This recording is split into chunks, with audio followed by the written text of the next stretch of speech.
Hello everyone, আর একটা নতুন ব্লগে তোমাদের সকলকে স্বাগত। সকালবেলা ঘুম থেকে উঠে লেবু আর আদার রস দিয়ে ফুটিয়ে জলটা খেয়ে নিয়েছিলাম।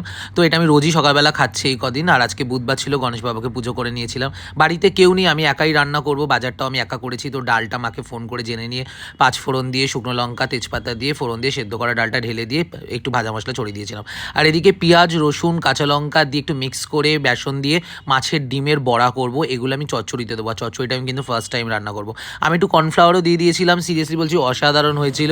তো এই যে আমি এরমভাবে করে মিক্স করে এরকম করে বড়াটা করে দিয়েছিলাম। বিশ্বাস করুন, সিরিয়াসলি বলছি, অসাধারণ। আমি ভাবছিলাম যে ভাজাই খেয়ে নিই আর চচ্চড়িটা করবো না, কিন্তু মা প্রচুর বকাবকি করতো, কারণ মাকে আগের দিন রাত্রেবেলা আমি এগুলো কাটিয়েছি, আমি ফার্স্ট টাইম করবো বলে। তো চচ্চড়িটাও আমি খুব ভালোই করেছি মাছের মাথা দিয়ে। একা বাড়ি থাকলে আমি এগুলো ভালোই করি আর কি, সেটা বুঝে গেলাম। মাছের ঝোলটা খুব বাজে হয়েছিল, কারণ মাছের ঝোল আমি করতে পারি না। ট্রাই করেছিলাম, তো আমি নেক্সট টাইম আশা করি খুব ভালোই করবো। আর এত কিছু করতে করতে আমি আর ভাতটা করে উঠতে পারিনি। তো আমার ভাত খেতে ভালোও লাগে না। যাই হোক, টাটা, দেখা হবে নেক্সট ব্লগে।